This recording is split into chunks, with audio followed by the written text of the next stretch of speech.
എല്ലാവർക്കും നമസ്കാരം. ഞാൻ പ്രതിഭയാണ്.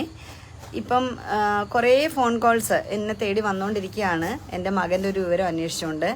അപ്പം മനുഷ്യൻ്റെ മാംസം ഞാൻ ഒരിക്കൽ പറഞ്ഞിട്ടുണ്ട്, തിന്നാണെങ്കിലും ജീവിക്കാമെന്ന് കരുതുന്ന ഒരു കൂട്ടം കുറച്ച്, എല്ലാ മാധ്യമപ്രവർത്തകരുടെ കാര്യമല്ല ഞാൻ പറഞ്ഞത്, കുറച്ച് പേരെങ്കിലും ഉണ്ട്.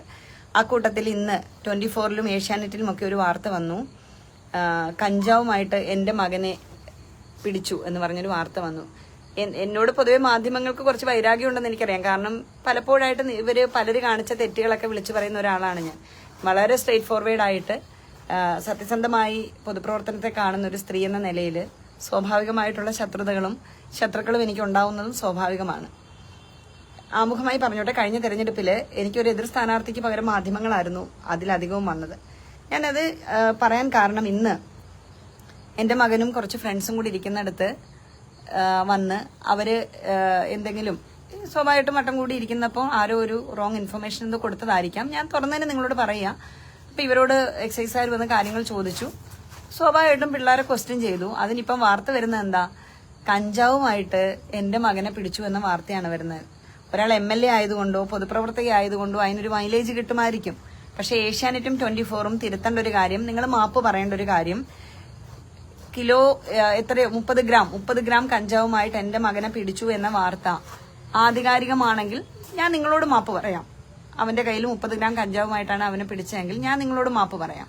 നേരെ തിരിച്ച് അതല്ല, നിങ്ങൾ തെറ്റായിട്ട് ഈ വാർത്ത കൊടുത്തെങ്കിൽ നിങ്ങൾ പരസ്യമായി മാപ്പ് പറയുകയും തുടർന്ന് നിയമ നടപടികളും കാര്യങ്ങളും ഞാൻ ചെയ്തോളാം. ഞാൻ എന്തായാലും നിയമ നടപടികളുമായിട്ട് മുന്നോട്ട് പോകും. കാരണം അത്രയധികം ആക്ഷേപിക്കുന്ന തരത്തിൽ എന്നെ സ്നേഹിക്കുന്ന, എന്റെ ചുറ്റും നിൽക്കുന്ന ഒരുപാട് പേരെ വേദനിപ്പിച്ചൊരു വാർത്തയായത്. അപ്പോൾ അതിന് എല്ലാവരും എന്നോട് പറഞ്ഞു, നമ്മൾ അതിന് മറുപടി പറയണം എന്ന് പറഞ്ഞു. ഇതിലൂടെ അവര് ആ ഏജിലുള്ള കുട്ടികളാണ്, ചിലപ്പോൾ കൂട്ടുകൂടും. തെറ്റായ വഴികളിൽ പോകാതിരിക്കാനായിട്ട് ഒരു കുഞ്ഞും തെറ്റായ വഴി പോകരുതെന്ന് ആഗ്രഹിക്കുന്ന ഒരു അമ്മയാണ് ഞാൻ. അപ്പൊ എന്റെ മകൻ പോകരുത് എന്ന് മാത്രം പറയാനേ എനിക്ക് പറ്റുള്ളൂ. ആ വഴി തേടുന്നതും പോകാതിരിക്കേണ്ടതും ഒക്കെ അവരുടെ ചുമതലയാണ്. സാധാരണ എല്ലാ മനുഷ്യരെയും പോലെ തന്നെയാണ്. പക്ഷേ അവൻ തെറ്റ് ചെയ്യുന്നുണ്ടോ അല്ലെ തെറ്റ് ചെയ്യാൻ പോകുന്നുണ്ടോ എന്നുള്ള അവനും ഞാനും അവനോട് പറഞ്ഞ് പരിഹരിക്കേണ്ട കാര്യങ്ങളാണ്. ഇല്ലാത്തൊരു വാർത്ത ഏഷ്യാനെറ്റും 24-ഉം ഒപ്പം മീഡിയ വണ്ണും ഒക്കെ കൊടുത്തെന്നാണ് ഞാൻ അറിയുന്നത്. അങ്ങനെ ഒരു വാർത്ത കൊടുത്ത നിങ്ങൾ മാപ്പ് പറയണം. കൂടാതെ ആ വാർത്ത നിങ്ങൾ പിൻവലിക്കണം. നിരുപാധികം ആ വാർത്ത പിൻവലിക്കണം. മനുഷ്യന്റെ മാംസം കൊത്തിക്കീറി തിന്നുന്നതിനൊക്കെ നല്ല സുഖമായിരിക്കും അല്ലേ മാധ്യമങ്ങളെ, ചിലർക്കെങ്കിലും. അപ്പം എന്നെ പോലൊരു സ്ത്രീ മദ്യത്തിനും മയക്കുമരുന്നിനുമെതിരെ ഈ സമൂഹത്തിൽ ഏറ്റവും കൂടുതൽ ക്യാമ്പയിൻ ചെയ്യുന്നൊരു ആളാണ് ഞാൻ.